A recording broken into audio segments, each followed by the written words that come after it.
Sejak pertemuan kami di awal, belum pernah Habib Sagaf ini mau tangannya dicium. Saya heran, apa rahasianya? Dan selalu bicara, kalau ketemu dengan orang banyak, sayalah yang paling rendah di antara mereka. Dan itu beliau ulang-ulang. Cuman saya orangnya segan mau nanya. Saya kalau orang ngomong, saya dengar aja. Apalagi zaman sekarang kita kalau mau nanya takut. Nanti kalau kita nanya, kamu bertanya-tanya.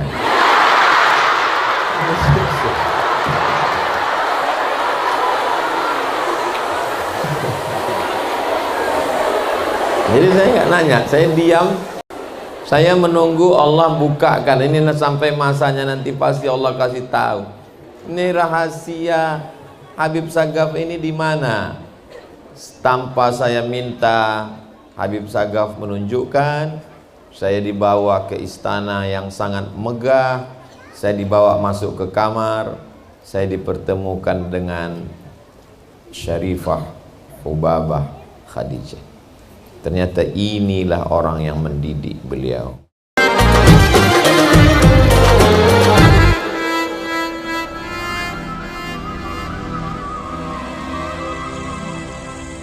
Bismillahirrahmanirrahim. Assalamualaikum warahmatullahi wabarakatuh.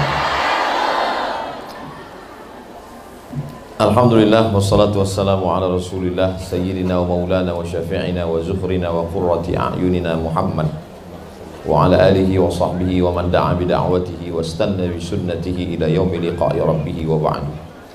Sayyidi al-Habib Hasan Baharun wa usulihi wa furu'ihi wa jami'i ahli baitin Nabi SAW at-tahirin at-tayyibin wa ala hadhihi niyyah wa kulli niyatin salihah. Al-Fatihah. A'udzu billahi minasyaitonir rajim. Bismillahirrahmanirrahim. Alhamdulillahirabbil alamin arrahmanir rahim maliki yaumiddin iyyaka na'budu wa iyyaka nasta'in. Ihdinas siratal mustaqim siratal ladzina an'amta 'alaihim ghairil maghdubi 'alaihim waladdallin. Amin. Al-Hubabah Khadijah hafizahullah, Sayyidi Al-Habib Sagaf Baharun, Sayyidi Al-Habib Muhammad bin Anis, Sayyidi Al-Habib Ja'far, Ustaz Aslam, Ustaz Hendri, Ustaz Ozi, beserta para asatiz, para santri semuanya, insyaallah semuanya dimuliakan Allah Subhanahu wa taala. Amin ya rabbal alamin. Kalau Tuan pergi ke Makkah, jangan lupa membawa rendang Padang. Sudah lama saya tausiah, baru ini ada 7.000 perempuan memandang.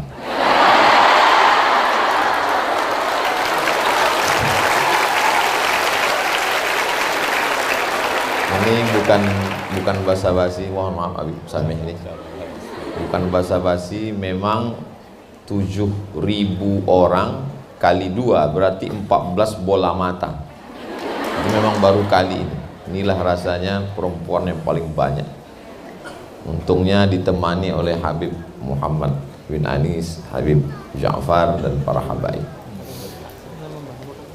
Apa kira-kira rahasia mengapa Allah Subhanahu wa taala memberikan amanah 7.000 perempuan untuk dijaga oleh keluarga besar Sayyidi Al-Habib Hasan Baharun?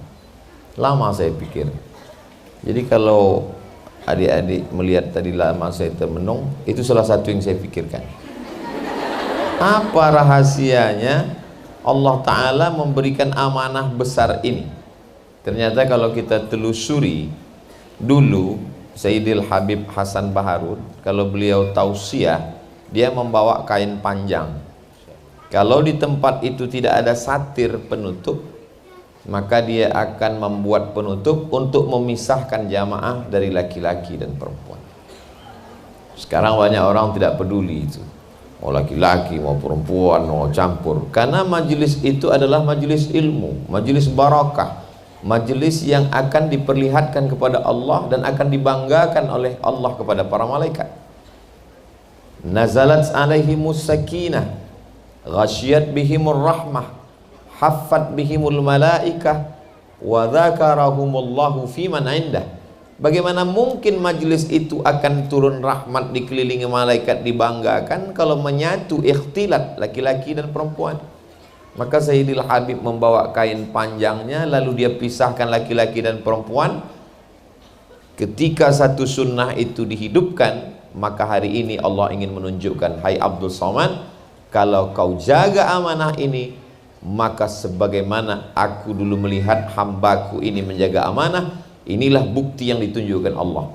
7.000 santri berada hari ini, bukti dari ketulusan keluarga besar ini. Mudah-mudahan Allah menjaga, memelihara.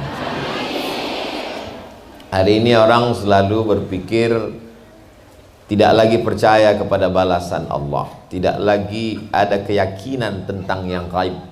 Maka apa yang kita bahas hari ini menguatkan hati saya pribadi, bil khusus yang menyampaikan dan yang mendengar. Walaupun nampaknya saya tidak sedang menceramahi para habaib. Saya memuliakan para habaib. Habaib adalah guru-guru saya. Saya ingin dapat syafaat dari mereka ketika nanti menghadap Allah, menghadap Rasulullah. Saya juga tidak menceramahi adik-adik karena sudah penuh dengan bekal ilmu. Saya hanya ingin mencari-cari apa rahasia-rahasia yang tidak saya temukan kalau hanya saya melihat Habib Sagaf Baharun, hanya sekedar bertemu bertatap muka di kediaman Habib Novel di Solo, kami ketemu di Bekasi, tapi setelah datang kemari, maka ini adalah pelajaran yang ingin saya ambil. Bukan saya menggurui, tapi man salaka tariqan yaltamisu fihi ilman sahhalallahu lahu bihi tariqan ilal jannah. Yang saya dapatkan ini bukan dari kitab, yang saya temukan ini bukan dari talaqi kepada guru, tapi pelajaran dari hidup yang tidak terbatas oleh ruang kelas, batas waktu. Allah Subhanahu wa taala menunjukkan itu semua. Dan mudah-mudahan apa yang kita kaji malam ini didengar oleh saudara-saudara kita, karena mereka juga menonton channel Ta'lim Ustadz Segaf Baharun. Subscribe, like, share, and comment.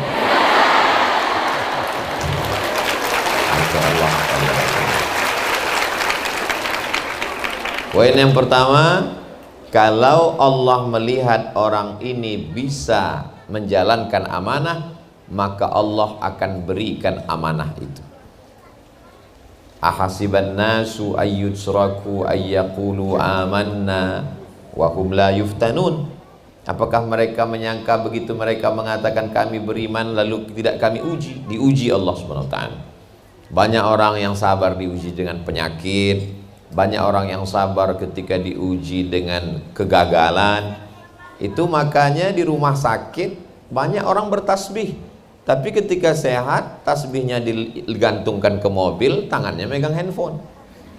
Itu menunjukkan orang lebih ingat Allah ketika sedang sakit, ketika sedang sulit, ketika sedang bangkrut. Tapi ujian di atas itu semua adalah ujian tertinggi, ujian popularitas. Ketika kita sedang berceramah, dilihat orang banyak, turun, apalagi komen-komen itu, Masya Allah.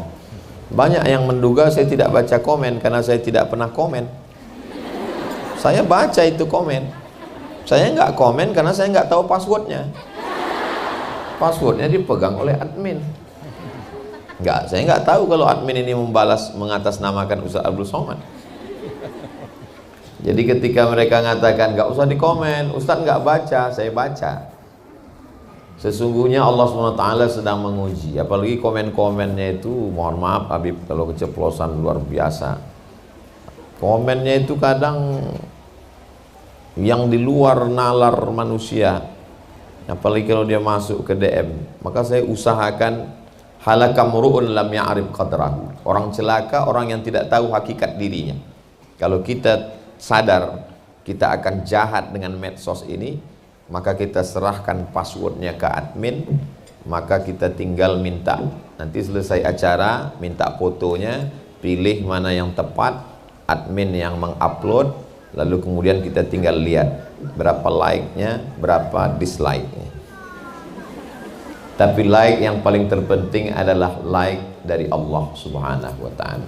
Mudah-mudahan pertemuan kita ini di like oleh para malaikat. Karena kalau cerita masalah like manusia, berapa banyak peminum khamar, mohon maaf, pezina, pemabuk di like oleh manusia. Kalau buat katakan yang nonton tausiah, viewer, follower banyak, viewer pelaku maksiat lebih banyak. Kalau dikatakan tablik akbar di tanah lapang ribuan, yang tidak hadir puluhan ribu lagi. Maka sesungguhnya beban ke depan adalah jaga amanah yang diberikan Allah ini, maka ke depan Allah akan berikan yang lebih besar. Contoh real nyatanya seperti yang terjadi di Darul Lughah wa Da'wah. Mudah-mudahan semua yang menyaksikan mengambil pelajaran, insyaallah. Ini poin yang pertama. Poin yang kedua, sejak pertemuan kami di awal, belum pernah Habib Sagaf ini mau tangannya dicium. Saya heran, apa rahasianya? Dan selalu bicara, kalau ketemu dengan orang banyak, sayalah yang paling rendah di antara mereka. Dan itu beliau ulang-ulang. Cuman saya orangnya segan mau nanya. Saya kalau orang ngomong, saya dengar aja. Apalagi zaman sekarang kita kalau mau nanya takut. Nanti kalau kita nanya, kamu bertanya-tanya.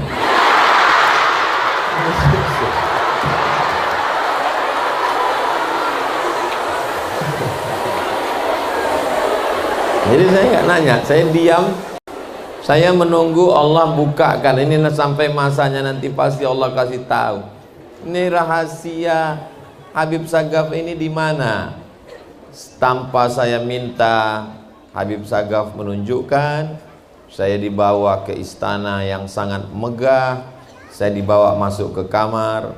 Saya dipertemukan dengan Syarifah Hubabah Khadijah. Ternyata inilah orang yang mendidik beliau. Dari mulai sholatnya sampai hari ini, sejak kecil, sejak masa awal akil balik, khatam Qur'annya, pendidikannya, doa-doanya, munajatnya. Oh, rahasianya di sini. Ternyata di balik pondok yang begini besar, di balik sosok seorang Habib, di balik karisma masyhurnya, di balik tawaduknya, ada seorang perempuan yang luar biasa mendoakan. Itulah mengapa adik-adik sekalian, kalau satu orang saja bisa menghadirkan begini, bayangkan kalau 7.000 ini seperti Syarifah Hubabah. Syarifah Hubabah Khadijah, saya yakin dan percaya kalau 7.000 ini punya anak 7, bayangkan 20 tahun akan datang berapa orang seperti Habib Sagaf Baharun yang akan lahir mencerahkan umat ini, insya Allah. Suara politik umat Islam hanya 30% survei. Lebih daripada itu kita tidak tahu kemana pergi suara itu. Ekonomi Islam sekarang hanya 7%. Jangan bangga dengan sensus mengatakan umat Islam 88-90%. Ekonominya hanya 7%. Yang lain kemana? Konvensional.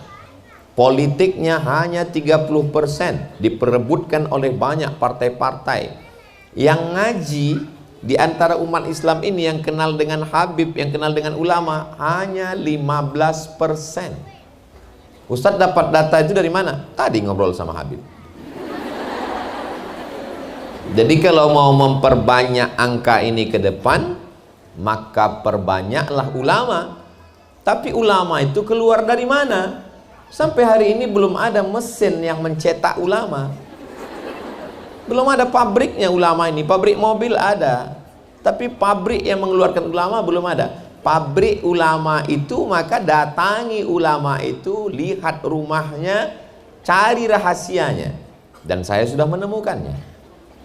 Ternyata rahasianya ada pada ibu.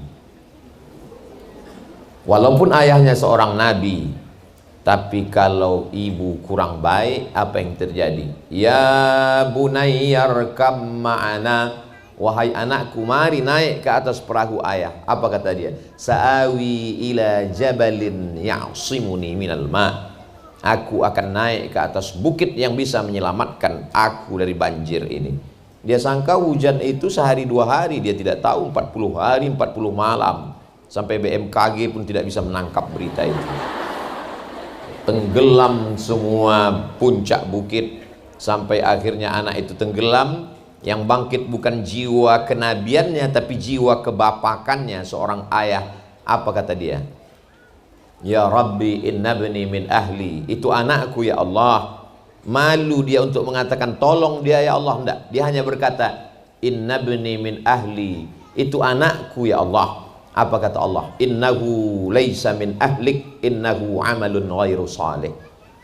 Padahal ayahnya Nabi Lut, ternyata anak itu Kan'an. Setelah cerita tentang Nabi Nuh alaihi salam, ketika Nabi Nuh punya anak Kan'an, mohon maaf grogi karena dipandang 7.000 tadi, yang file Nuh masuk kelut jadinya.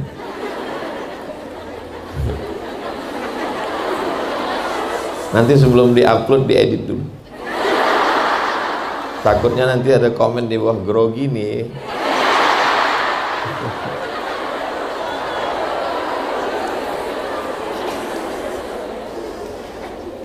Setelah bercerita tentang Nabi Nuh, apa kata Allah ayat setelah itu? Wal baladut thayyibu yakhruju nabatuhu bi'izni rabbih walladzi khabutha la yakhruju illa nakida. Tanah yang bagus akan mengeluarkan tanaman yang indah. Tidak ada tanah yang lebih subur daripada tanah Indonesia. Gemah ripah, loh jenawi, tongkat dan batu jadi tanaman, untayan zamrud, katulistiwa. Indah. Tapi ketika kita pergi ke Maroko, dari perjalanan ibu kota Maroko, bahasa Arabnya ad-darul bayda, dar rumah, bayda putih. Tulis Latinnya Casablanca, tulisan Latinnya Casablanca. Casa artinya putih, Casa artinya rumah, Blanca blank, kosong, putih, tak ada warna. Casablanca, rumah putih. Dari Casablanca ke Rabat naik kereta api 2 jam, kanan kiri hanya tanah tandus yang mengeluarkan pohon kaktus. Tanah yang subur akan mengeluarkan bunga mawar yang indah dipandang cantik, harum semerbak luar biasa. Pohon kaktus buahnya anyep, bunganya tidak menarik, mau dicium hati-hati hidung kita bisa bengkak. Walaupun benihnya bagus, tapi kalau ditanam di tanah yang tandus hanya akan mengeluarkan tanaman-tanaman yang rusak. Tapi kalau tanahnya baik, ciri tanah yang baik 3M.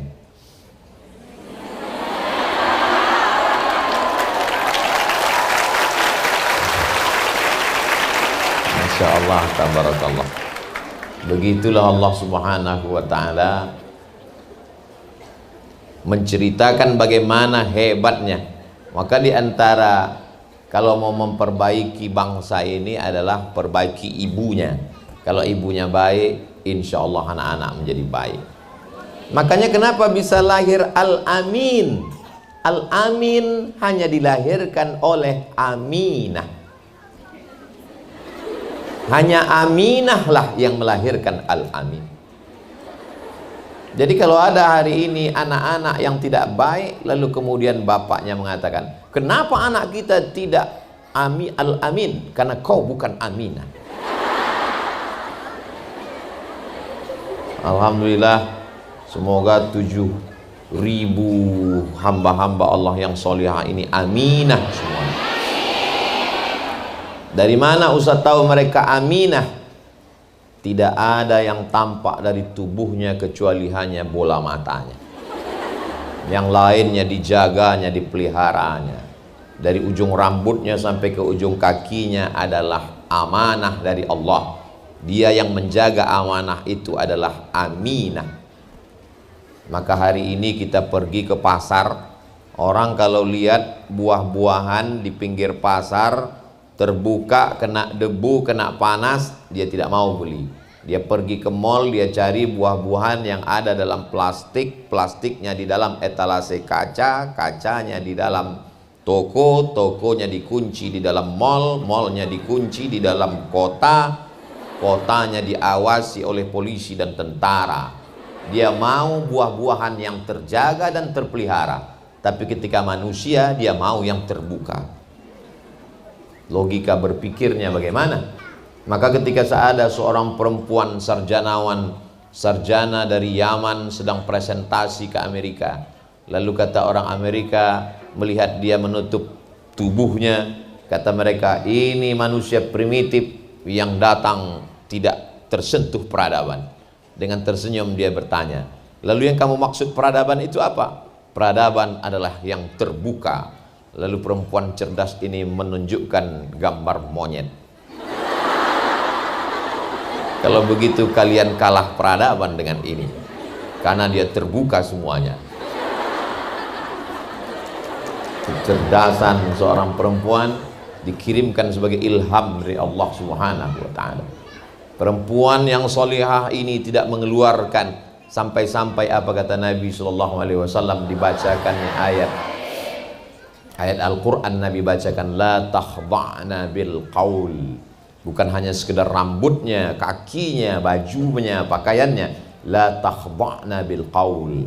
Jangan bersuara dengan suara-suara. Makanya sebagian ulama mengatakan sautul mar'ati auratun. Suara perempuan adalah aurat. Gara-gara itulah banyak jamaah kalau bertanya tidak lagi mau bersuara dan menulis. Padahal ulama membahas sebegitu detail. Kalaulah suara perempuan itu aurat, bagaimana Sayyidatuna Aisyah Ummul Mukminin mengajar? Tak mungkin ketika ditanya, wahai Ummul Mukminin, bagaimana hukumnya ketika perempuan rambutnya sedang dikepang ingin mandi, apakah mesti dibuka semua? Tak mungkin dia menjawab dengan logika akal. Dia menjawab. Lalu bagaimana korelasinya dengan ayat la takhda'na bil qaul, tidak boleh bersuara? Kenapa tidak boleh? Lanjutkan ayat itu, yatma'alladzi fi qalbihi marad. Tidak boleh bersuara sebab ada laki-laki yang dalam hatinya penyakit. Kalau dia dengar suara itu, dia langsung hang dan error. Jadi yang dimaksud suara di situ adalah suara yang mendayu-dayu, lemah gemulai. Makanya mana tahu ada orang salah sambung, suara masuk. Memang mesti dijawab apa adanya, dan kalau perlu tegas. Assalamualaikum. Waalaikumsalam. Ini di mana? Dalwa. Sekarang-kadang kalau telepon itu kan suaranya seperti di airport, di mall. Kenapa mesti suaranya itu? Akan berangkat pada jam. Kenapa mesti dibuat-buat begitu? Kenapa tidak bersuara sebagaimana apa adanya saja? Orang barat begitu marah melihat eksploitasi alam. Mereka mengatakan tidak boleh eksploitasi binatang. Bahkan ada khusus yang membela hewan-hewan, membela tanam-tanaman. Namanya Greenpeace. Green hijau, peace damai, hijau yang penuh dengan kedamaian. Tidak boleh membunuh binatang, tidak boleh memotong pohon kayu. Tapi mereka mengeksploitasi perempuan. Kalau ada iklan kulkas, ada perempuannya, masih logis, karena perempuan dengan kulkas tidak begitu jauh. Tapi perempuan dengan iklan minyak pesawat, apa hubungannya? Ketika perempuan hanya dijadikan sebagai pemegang payung untuk lomba motor gede, perempuan yang megang payung. Dan ketika Malaysia menjadi tuan rumah, Masya Allah, tabarakallah, negeri muslim yang memuliakan Islam sebagai dasar berkebangsaan, boleh menjadi tuan rumah. Tapi nanti kalau menang, tidak boleh menyemprotkan khamar. Di mana-mana di tempat yang tidak menghormati ajaran Islam, kalau menang, khamar disemprotkan. Ternyata ketika disemprotkan minuman bersoda, tetap berbuih. Lalu kemudian perempuan yang memegang itu pakai baju kurung, baju Melayu. Disebut baju kurung, baju Melayu. Kenapa kurung? Karena tubuhnya terkurung. Tidak kelihatan lekuk tubuhnya. Baju kurung itu panjang saja. Dan pakai kerudung menutup aurat. Dan ternyata terjadi, terwujud tanpa harus mengeksploitasi perempuan. Perempuan dalam Islam bukan tidak boleh beraktivitas, tapi ini ayatnya jelas Ustadz, waqarna fi buyutikunna, menetaplah kamu ke rumah. Betul, tapi Al-Quran itu tidak boleh difahami tanpa melihat konteks pada kehidupan Nabi Muhammad SAW. Suatu ketika Nabi melihat Asma binti Abi Bakar membawa makanan onta di atas kepalanya.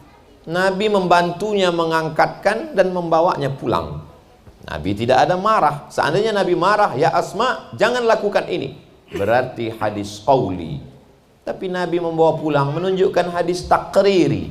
Kita tahu ada hadis fi'li, ada hadis qauli, ada hadis takriri. Persetujuan Nabi terhadap perbuatan Asma menunjukkan perempuan boleh beraktivitas. Itu dasar pengambilannya, kata Syekh Atiyah Saqar dalam kitab Fatawa Al-Azhar, kumpulan fatwa-fatwa Al-Azhar. Pada masa pemerintahan Sayyidina Umar ibn al-Khattab Amirul Mukminin, maka perempuan ada namanya polisi disebut wilayah hisbah, yang sekarang mungkin kita mengenalnya istilah Satpol PP, untuk menjaga pasar kota Madinah. Dan yang menjadi ketua wilayah hisbah saat itu adalah Ummu Syifa.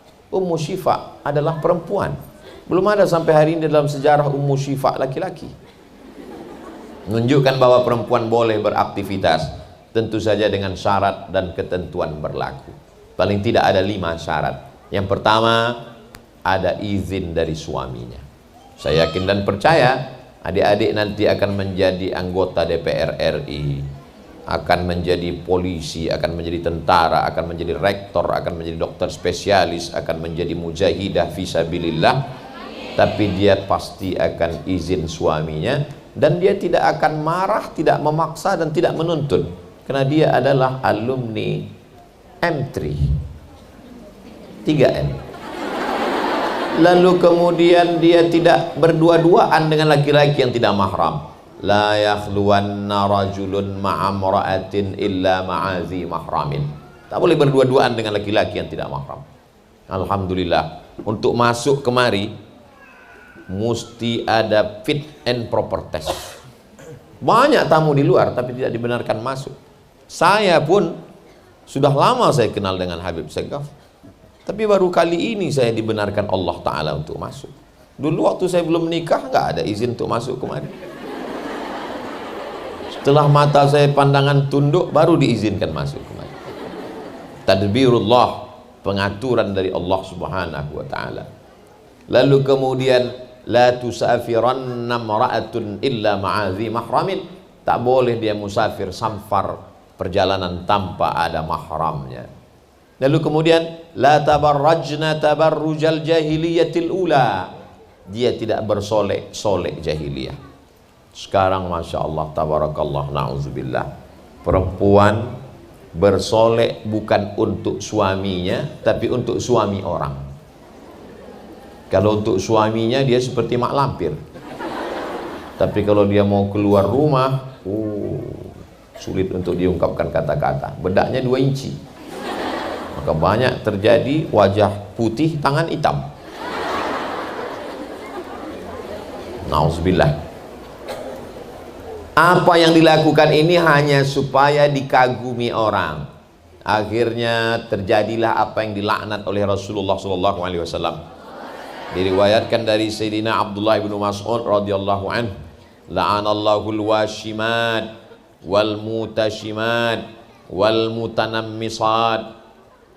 Washimat, perempuan tukang buat tato. Wal mutashimat, minta buatkan tato.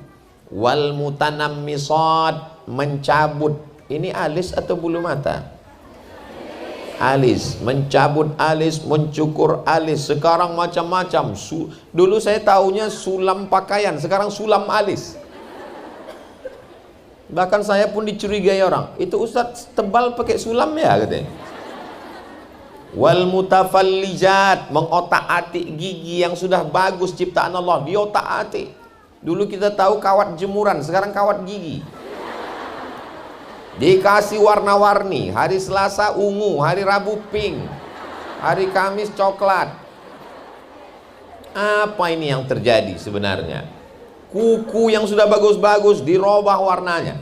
Saya ketika masih mengajar di kampus Saidi El Habib, saya termasuk orang yang tidak hanya mengajar mata kuliah tapi memperhatikan semua akhlak pakaian.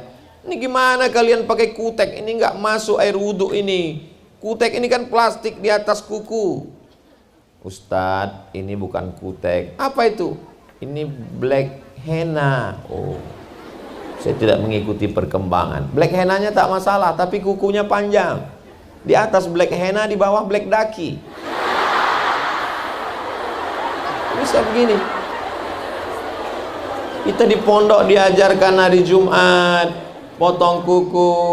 Kalau panjang air wudhu bisa tidak masuk ke kulit. Bahwa di balik kuku itu ada najis kotoran. Bertamu kita ke rumah orang, giliran makan, Masya Allah, tabarakallah, bakwan enak sekali. Ketika ditanya apa resepnya, ini. Nauzubillah. Di pondok pesantren terjaga semuanya, dari mulai kukunya, rambutnya, giginya. Laula an asyqa ala ummati, kalau tidak memberatkan bagi umatku, la amartuhum bis-siwak, aku perintahkan mereka bersiwak inda kulli shalah. Subuh bersiwak, zuhur bersiwak, asar bersiwak, maghrib bersiwak, isya bersiwak, tahajud bersiwak. Dan giginya hanya dilihat oleh mahramnya. Sekarang semuanya ditunjukkan kepada orang lain, hanya sekedar untuk dipuji, dikagumi. Wal mutafallijat wal mughayyirat lil husni, merubah ciptaan Allah hanya untuk lil husni. Dan ada sesuatu, kalau sudah sekali orang merubah ciptaan Allah pada tubuhnya, dia akan terus menerus. Karena perbuatan setan, wala udillannahum, aku sesatkan mereka, wala umanniyannahum, aku buat mereka berhalusinasi. Kau yang paling cantik, kau yang paling hebat, kau yang paling nyentrik, kau yang paling. Akhirnya wajah itu isinya kresek semua. Operasi plastik, hidung plastik, dagu plastik, pipi plastik, bulu mata pun plastik, lentik bukan main, plastik. Ada orang bakar sampah, turun plastik semua. Ustaz Somad, ini ada namanya terapi lintah. Apa ini terapi lintah? Karena kalau kulit ini dibelah, disobek, nanti cacat Ustaz. Kenapa kulitnya mesti disobek? Karena bernanah. Kenapa bernanah? Karena dimasukkan silikon. Silikon tidak bisa diterima oleh kulit, akhirnya darah membusuk menjadi nanah. Kalau dibelah kulitnya rusak. Jadi cara nyedot nanah ini bisa keluar pakai jarum nggak bisa. Jadi bagaimana? Ditempelkanlah lintah. Adik-adik tahu lintah? Lintah, bukan yang naik ke darat. Kalau itu namanya lintah darat. Lintah ini ditempelkan ke hidung untuk menyedot nanah yang berubah sudah dari darah. Digantungkanlah 4-5 ekor lintah di hidung ini. Biasanya lintah kalau diletakkan, kalau ada orang yang darahnya kurang mengalir atau ada kudisnya karena banyak bakteri, ditempelkan lintah supaya disedotnya darah kotor itu. Lintah itu biasanya kalau sudah melekat, dia nggak akan copot. Tapi lintah yang ditempelkan ke hidung yang habis operasi plastik itu, baru nempel sebentar jatuh. Jatuh. Kalau misalnya lintah itu diwawancarai, kata dia, aku nggak mau nih di sini. Bayangkan itu, bernanah semuanya. Bisa ditulis di www.google.com, kegagalan oplas. Artis-artis yang gagal oplas, operasi plastik. Kau cantik bukan karena plastikmu, kau cantik bukan karena kresekmu, kau cantik karena bekas tahajud, karena air wudhu. Tapi jangan terlalu pede. Mana tahu nanti adik-adik lagi ngumpul sama teman-teman semua, ada yang nanya pas reuni akbar sudah 10 tahun berlalu tamat dari Darul Lughah wa Da'wah, loh kamu nggak tua-tua ya? Ini bekas wudhu. Jadi kau sangka kami ini tayamum semua? Itulah Allah Subhanahu wa ta'ala kalau memberikan.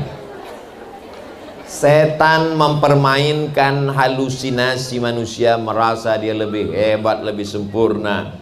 La'atiyannahum min baini aidihim wa min khalfihim wa an aimanihim wa an syama'ilihim.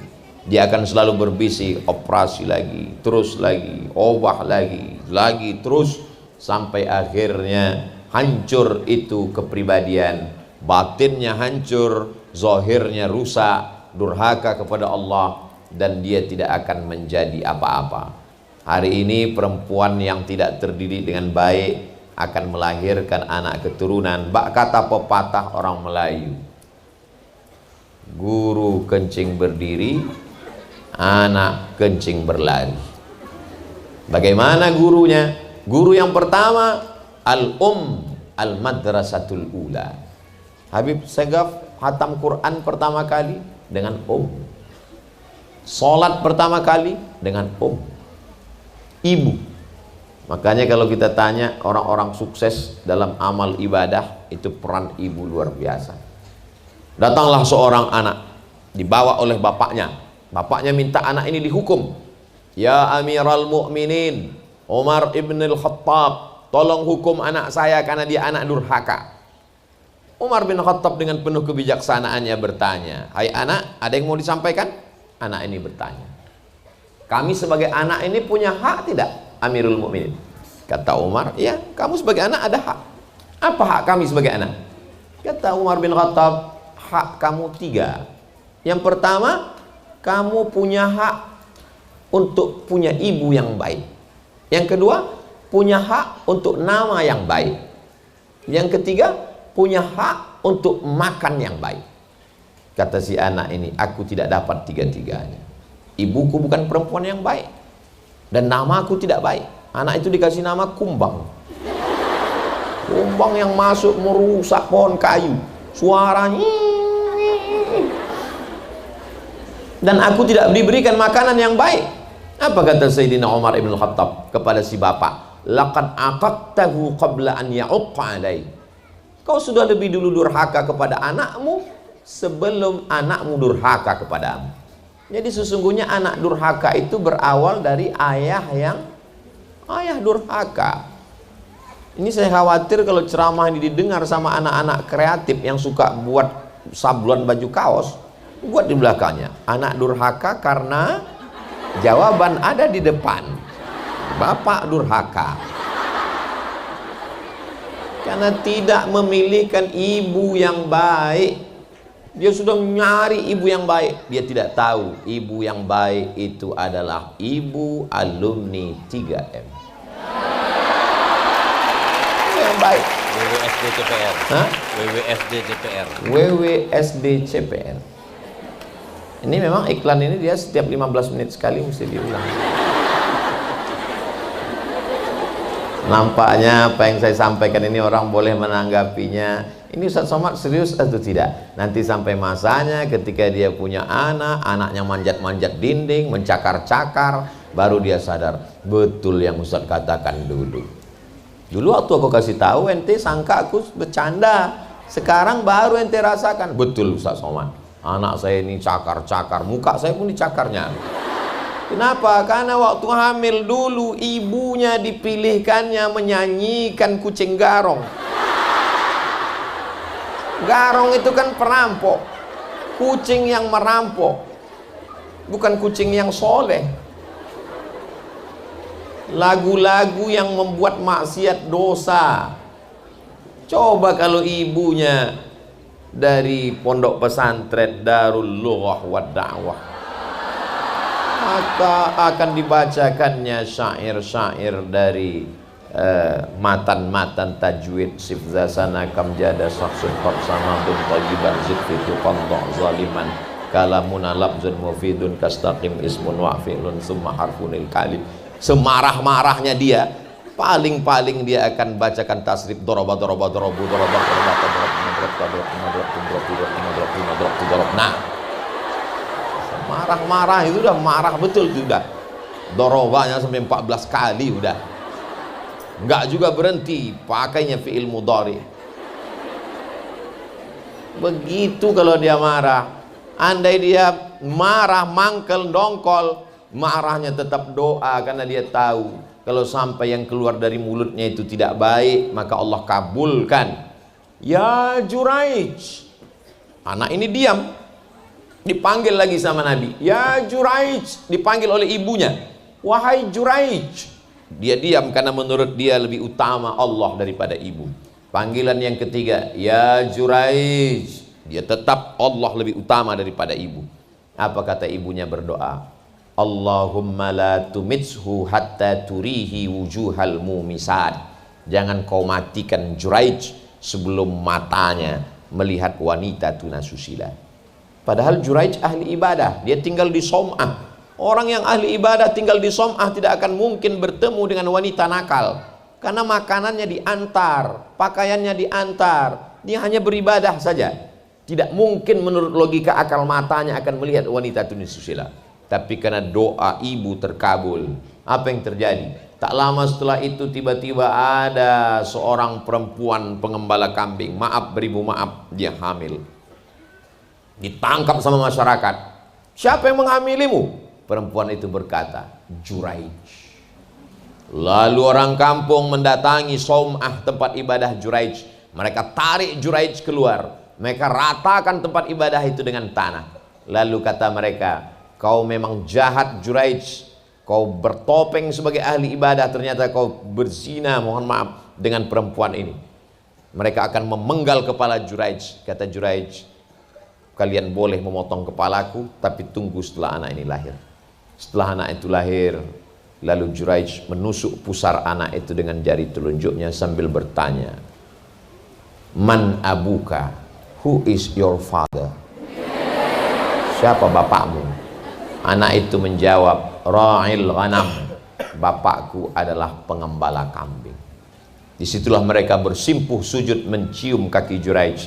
Kami salah Juraij, karena yang bisa menusuk pusar hanya Nabi Isa alaihissalam dan wali-wali Allah. Ternyata wali Allah pun ketika durhaka akan gugur kewaliannya, apalagi cuman wali murid. Allah subhanahu wa ta'ala, seorang ibu walaupun salah, ngomongnya tetap diaminkan para malaikat. Maka ibu-ibu yang baik tidak akan mengatakan yang tak baik kepada anaknya. Andai dia marah betul, dia akan panggil, ya calon menteri pertanian, ya calon jenderal, dia minta. Sekarang perempuan kalau marah sedikit, anak setan. Mohon maaf Habib, saya begitulah. Jadi kadang banyak jamaah ini bertanya, kenapa lah anak saya ini seperti setan Pak Ustadz? Ibu dulu bilang gitu. Iya memang betul Pak Ustadz. Doa ibu dikabulkan Allah subhanahu wa ta'ala. Namanya carilah nama yang baik. Tempat kita ini yang paling tinggi ini adalah atap. Atap itu bahasa Arabnya saqfun. Orang yang ilmunya sampai ke atap, saqaf. Karena orang Indonesia susah menyebut saqaf, maka ditulis as-segaf. Saqaf, ilmu yang sampai ke atap. Dan doa itu dikabulkan Allah SWT. Diberi ibu yang solihah, mendapatkan nama yang baik, diberikan makanan yang baik. Makanan ini hati-hati. Satu piring nasi, saya nggak makan nasi Pak Ustadz, lontong. Satu piring lontong, enggak juga Pak Ustadz, terserahlah mau makan apa. Satu piring itu berubah menjadi setetes darah. Setetes darah akan masuk ke dalam jantung. Dari jantung menyembur naik ke atas otak. Dari jantung menyemburkan darah membawa oksigen naik ke otak. Makanya Allah menyebut otak, nasiyatin kazibatin khati'ah. Nasiyatin, ubun-ubun, otak bagian depan. Kazibatin, penipu, pembohong, pendusta. Khati'atin, pelaku dosa. Yang melakukan dosa kan tangan, yang melakukan dosa kan kaki, bukan otak. Otak memerintahkan mata, otak memerintahkan tangan, otak memerintahkan kaki.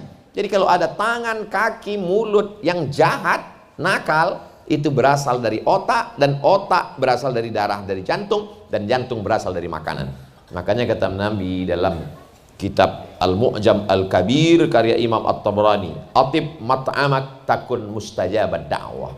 Jaga makananmu, maka doamu akan dikabulkan Allah. Ibunya baik, namanya baik, makanannya baik. Inilah rahasia Ma'had Darul Lughah wad Da'wah.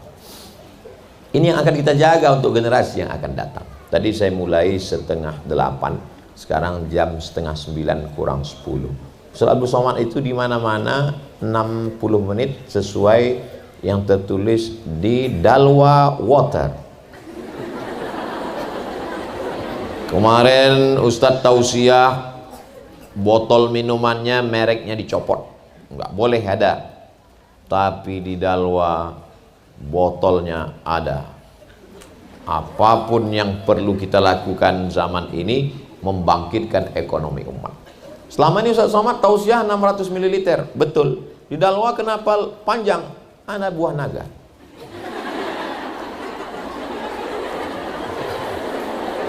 Saya hari ini tidak merasa sedang tablik akbar menggelegar. Saya hanyalah seorang Al-Fakir Abdul Somad yang sedang ngobrol, bercerita. Makanya kalau nanti ada komen atau orang cerita, Ustaz kemarin waktu di Dalwa itu kok enggak seperti biasanya ya. Yang pertama memang hari ini luar biasa, berhadapan dengan pabrik ulama masa depan. Dan memang hari ini luar biasa. Habib Sagaf, Habib Muhammad bin Anis, Habib Ja'far, 3 Habib. Jadi anak ini sekarang seperti kontes dacil, dai cilik yang sedang dinilai oleh para habaib. Doakan supaya Habib-Habib ini bermurah hati dan yang menang akan masuk surga bersama kakek mereka Rasulullah Sallallahu Alaihi Wasallam. Kalau mereka jelas nasabnya, jelas nasibnya jelas. Kita paling tidak kalau nggak jelas nasib, nggak jelas nasab, paling nggak nasib kita perbaiki. Sudahlah nggak jelas nasab, nasib nggak jelas. Terus masuk surga mau bawa apa? Alhamdulillah ibu-ibunya dididik oleh para habaib, dididik Hubabah, doa beliau. Saya datang jauh-jauh dari Pekanbaru Riau ke Jakarta 1 jam 30 menit 90 menit 100 kurang 10 menit dari Jakarta udah mau turun, diumumkan kepada seluruh penumpang yang akan ke Surabaya tidak turun, naik lagi. Nunggu naik pesawat sampai kemari, lalu kemudian mampir ke Jombang ke tempat ibu mertua, lalu kemudian sampai kemari untuk apa? Untuk mengambil barokah. Dibacakan oleh Hubabah tadi Al-Fatihah. Kata Habib Sagaf, tolong bacakan untuk Ustaz Abdul Somad supaya dia sehat. Karena Habib Sagaf sangat khawatir dengan saya, karena dilihatnya saya nggak gemuk-gemuk. Maka dari tadi makanan itu beliau kasih. Kata beliau, Ustaz Somad ini nggak gemuk ada 2 kemungkinan. Yang pertama sangat menjaga, yang kedua sangat menderita. Kalau tadi makanan dikasih, Masya Allah, ada rawon, ada gulai putih, ada nasi kuning, lalu tempat beliau dikasih lagi minum. Saya pun waktu minum itu sulit untuk diungkapkan kata-kata, karena kata begitu miskin untuk mewakili rasa. Lalu kemudian sampai kemari, Masya Allah, tabarak. Di tempat-tempat lain kadang kita tausiah pengajian makanannya banyak, cuman nggak dibuka dan nggak dipersilakan. Kita pun segan. Di tempat Habib dipersilakan, diberi. Tadi berapa kali beliau nyuruh saya minum, Ustadz minum itu minuman khas. Masya Allah, dalam hati saya, apakah santri begini juga? Rupanya betul, kantinnya Masya Allah, tabarakallah, sehat-sehat semua. Apa kata Habib? Kita ingin menunjukkan pesantren tidak boleh dipandang sebelah mata. Pesantren bangunannya mesti bagus, makanannya mesti sehat. Ustaz Somad, tunggu dulu, jangan tepuk tangan dulu, tunggu, tahan. Keluar tadi. Ustaz Somad, ini kampus laki-laki, ini kampus perempuan. Coba perhatikan di dinding-dindingnya, AC, masuk ke dalam, pintu gerbangnya, tidak sembarangan orang mesti masuk. baru sampai kemari, lantainya Masya Allah, tabarakallah. Andai tidak hujan, bagaimana bisa 7.000 orang menampung? Jangan heran nanti kalau Ustaz Somad sampai di sana, yang di depan tuh hanya sebagian, sebagian lagi di atas-atas sana, atas-atas, di atas juga, Masya Allah. Walaupun nampaknya Ustaz Abdul Somad yang tampil di sini, kamera tertuju ke Ustaz Abdul Somad, yang di samping Habib Sagaf bin Hasan Baharun Ustaz Abdul Somad, tapi boleh jadi Ustaz Abdul Somad masuk surga karena doa mereka yang ada di sana. Begitu cara mendoakan mereka yang di tangga sana. Begitu cara membahagiakan, membesarkan hati mereka.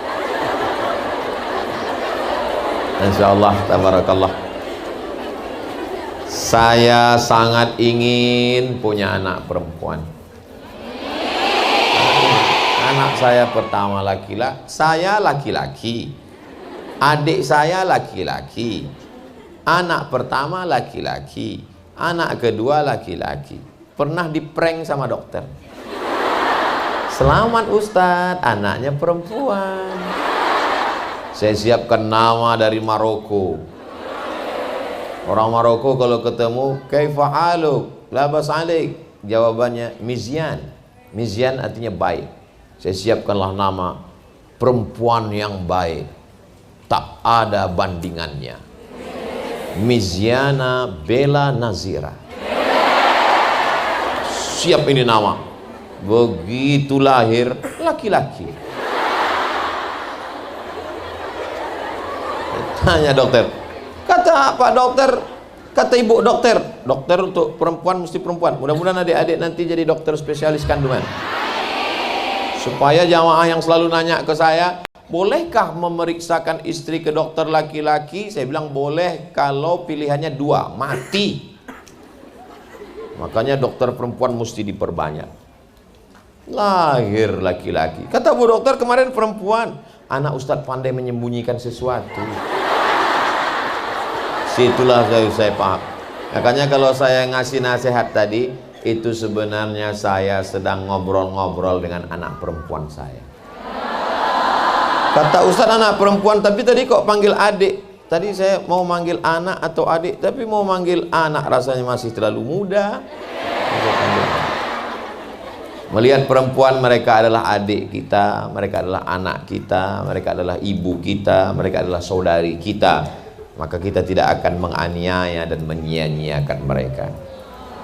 Di balik Nabi Musa alaihissalam ada seorang perempuan yang luar biasa, Yohanes namanya. Di balik Nabi Ibrahim alaihissalam ada seorang perempuan yang luar biasa, Umailah namanya. Di balik Sayyidina Maulana Muhammad sallallahu alaihi wasallam ada perempuan yang luar biasa, Aminah namanya. Dan ada satu perempuan yang disebut setelah nama Nabi langsung nama dia, Isa ibnu Maryam. Maryam luar biasa. Jangankan laki-laki yang datang kepadanya, malaikat yang datang kepada dia, apa kata dia? Inni a'udzu birrahmani in kunta taqiyya. Aku berlindung kepada Allah, wahai engkau anak muda, jangan kau dekati aku. Arsalna ilaiha ruhana fatamatsala laha basharan sawiyya. Kami kirimkan malaikat Jibril dalam bentuk anak muda yang ganteng luar biasa. Apa jawab Maryam ketika itu? Inni a'udzu birrahmani in kunta taqiyya. Aku berlindung kepada Allah, jangan sampai kau dekati aku. Allah jaga dia dengan penjagaan yang luar biasa. Sampai akhirnya ketika dia mengandung diuji Allah sesuai dengan sifat. Kalau sifatnya iffah, menjaga diri, diuji Allah dengan fitnah yang luar biasa. Maka dia tak tahan mendengar ucapan kata-kata yang luar biasa dari mereka di kota. Dia pun mengungsikan diri. Fa'aja'ahal makhadu, sampai akhirnya dia melahirkan anak. Lahirlah seorang anak yang luar biasa bernama Isa ibnu Maryam. Di balik nabi-nabi yang hebat, di balik wali-wali Allah, di balik para habaib yang gagah perkasa, ada perempuan-perempuan yang luar biasa. Begitu juga 20 tahun akan datang. Tahun 2032, 2042, 2052 akan lahir ulama-ulama pemimpin masa depan dari adik-adik yang luar biasa, insyaallah. Itulah agaknya yang dapat disampaikan oleh Al-Fakir Abdul Somad. Terima kasih atas segala perhatian. Mohon maaf segala kekhilafan dan kesilapan. Aqulu qauli hadza astaghfirullah li wa lakum. Menangkap puyuh di Bukit Selasih. Thank you dan terima kasih. Assalamualaikum warahmatullahi wabarakatuh.